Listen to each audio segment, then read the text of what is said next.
Ki khubor ka Batisi TV. Lawan Rashapi da ka Orange Nissan Lumso po near Fire Brigade Shillong. Admissions are open at BDW International School. Enroll now.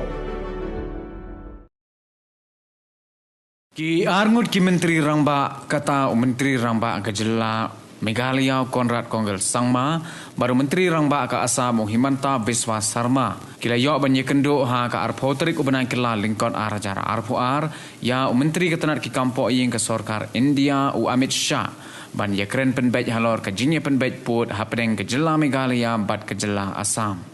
Menteri Rangba ke Jela ulat ho ha ke Twitter page Jong U ba Amit Shah usngok komen bah ya ke jingye penbej pedeng ke Meghalaya bat ke Assam henrai ya ke kam ulaong ba ke Ministry of Home Affairs kan ya keren bah bat ki arngut ki Menteri Rangba hadin ke arpo henrai uterik ubenai kelal lingkod arajar arpo ar.